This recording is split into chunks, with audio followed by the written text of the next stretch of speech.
जय भीम साथियों अभी कल रात एक सूचना मिली न्यूज़ के माध्यम से कि भारत में 272 सिविल सोसाइटी के लोगों ने, जिसमें से अनेकों हाई कोर्ट और सुप्रीम कोर्ट से जजेस के रूप में रिटायर हुए हैं और अनेकों ब्यूरोक्रेट्स जो रिटायर्ड हैं, अनेकों आर्मी ऑफिसर्स और अन्य लोग, 272 लोगों ने एकजुट होकर एक सिग्नेचर करके ये कहा है कि इलेक्शन कमीशन को बदनाम कर रहे हैं राहुल गांधी, देश की संवैधानिक संस्थाओं को कमज़ोर कर रहे हैं राहुल गांधी।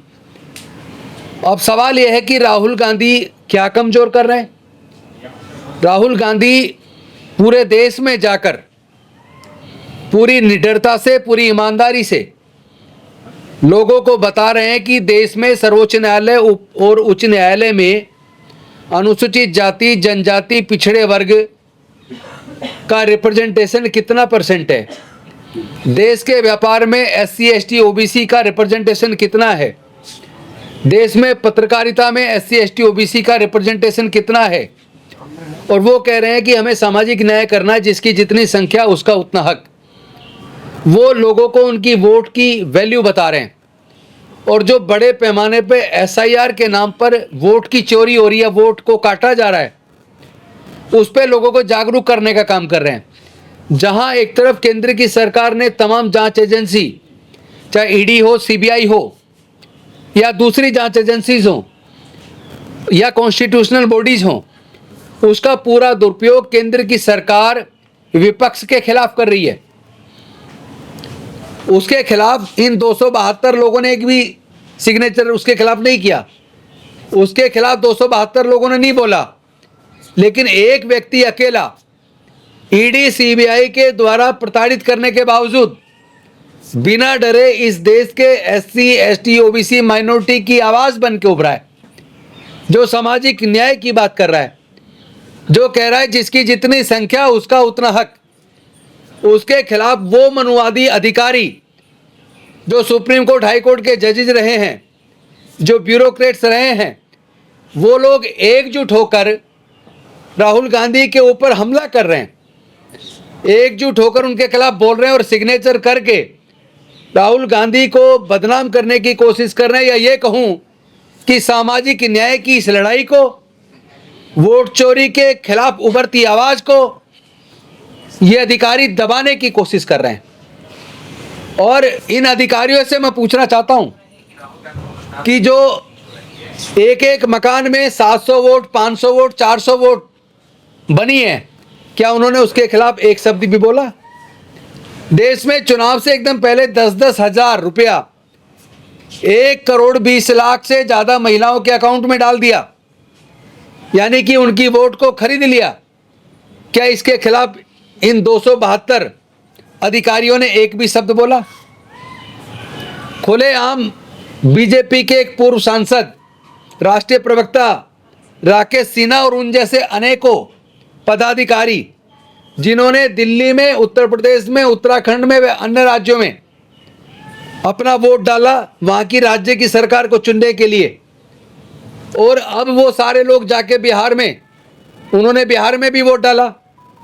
एक ही व्यक्ति 2-2 राज्य में वोट डाल रहा है। क्या इसके खिलाफ एक भी शब्द इन 272 लोगों ने बोला? या इलेक्शन कमीशन ने, या चीफ इलेक्शन कमिश्नर ने, ज्ञानेश कुमार ने, जिसने कहा था सबूत कहाँ है, सबूत दो, और जिसने ये भी कहा था कि एक व्यक्ति एक ही राज्य में वोट डाल सकता है, 2 जगह नहीं डाल सकता, लेकिन सोशल मीडिया पे सारे प्रूफ उपलब्ध करा दिए। क्या इलेक्शन कमीशन को नजर नहीं आ रहा? उस पर इलेक्शन कमीशन ने एक भी कार्रवाई की हो तो इलेक्शन कमीशन बताए। उसके ऊपर ये 272 हाई कोर्ट, सुप्रीम कोर्ट के रिटायर्ड जजेज या रिटायर्ड ब्यूरोक्रेट्स, क्या इन्होंने इसके ऊपर एक शब्द भी बोला? और इसके साथ साथ जहाँ जहाँ लोगों की वोट कटी, इलेक्शन कमीशन ने कहा जिसकी वोट काटी जाती है उसको बाकायदा नोटिस जाता है, सो कॉज नोटिस जाता है रिटर्न में, और वो भी रजिस्टर्ड पोस्ट से। मैं पूछना चाहता हूँ, हमने अनेकों चुनाव देखे जहाँ लोगों के वोट कटे, मैक्सिमम वोट दलित और माइनॉरिटी और बस्तियों में कटे हैं, लेकिन हमने आज तक किसी को कोई इलेक्शन कमीशन से नोटिस मिलते नहीं देखा कि तुम्हारी वोट काटी जा रही है या क्यों ना काट दी जाए, तुम यहाँ नहीं रहते हो और अगर आपको आपत्ति है तो आप आके आपत्ति दर्ज कराएं। ऐसा कोई नोटिस आज तक इलेक्शन कमीशन ने नहीं दिया। तो मेरा एक सीधा सीधा सवाल है, इस बात की भी जांच होनी चाहिए कि ये जितने 272 जजेज या अधिकारीगण हैं, रिटायरमेंट के बाद सत्ता से किस किस को लाभ मिला। साथ ही साथ इनके जितने इनके जजमेंट आए, इनके जजमेंट की भी जांच होनी चाहिए। इनके जजमेंट कॉन्स्टिट्यूशन के हिसाब से, कानून के हिसाब से आए हैं या आस्था के हिसाब से या एक विचार के हिसाब से आए हैं, यह भी जांच होनी चाहिए। और इन सब की प्रॉपर्टीज़ की भी जांच होनी चाहिए कि इनके पास कितनी प्रॉपर्टी है और इनके आय के स्रोत कितने हैं, ताकि पता तो चले कि ये लोग आखिर न्याय की आवाज़ को दबाने के लिए और अन्याय के समर्थन में ये लोग कैसे खड़े हो गए। वोट चोरी के खिलाफ खड़े होने की बजाय वोट चोरी के समर्थन में खड़े हो गए। पूरे के पूरे चुनाव चोरी हो रहे हैं। मैं पूछना चाहता हूँ, ईवीएम इलेक्शन जो वोटिंग मशीन है उसके अंदर माइक्रो कंट्रोलर चिप में प्रोग्रामिंग कौन करता है, उसके अंदर टाइमर क्यों लगा है, उसमें क्लॉक क्यों लगा है कि ताकि किस तारीख पे कितने बजे से कितने बजे के बीच वोट चोरी करनी है, ये किया जा सके।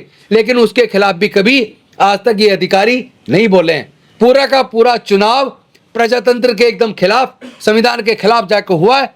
और मैं समझता हूं कि ये 272 अधिकारी कहीं ना कहीं सरकार से सहायता प्राप्त है और ये सामाजिक न्याय को नहीं मानते। इनके जजमेंट में भी मैंने इनके अनेकों की जजमेंट पढ़ी है जिसमें सामाजिक न्याय नजर नहीं आता। इनमें से कई एनजीटी के चेयरमैन और मेंबर बने, इनमें से कई ह्यूमन राइट्स में बने या दूसरी कॉन्स्टिट्यूशनल बॉडी में रिटायरमेंट के बाद बेनिफिट इन लोगों ने पाए, वो लोग ऐसी बात कर रहे हैं। तो इन सबकी जांच भी होनी चाहिए और देश के लोगों को इनकी भर्त्सना भी करनी चाहिए। और ये लोग हमेशा केवल भारतीय जनता पार्टी और केंद्र की सत्ता के पक्ष में ही क्यों बोलते हैं। जो आप वो कभी जाके सर्वे कर लें, जांच कर लें, यहाँ देश के जो आम आदमी है उनसे पूछ लें, क्या उन्हें इस बात पर भरोसा है कि ईवीएम से ईमानदारी से उनका वोट पड़ता है? क्या उन्हें यह भरोसा है कि वास्तव में आज का जो चुनाव आयोग निष्पक्ष है? ये जनता बताए। ये 272 अधिकारी तय नहीं करेंगे, ये देश की जनता तय करेगी। धन्यवाद साथियों।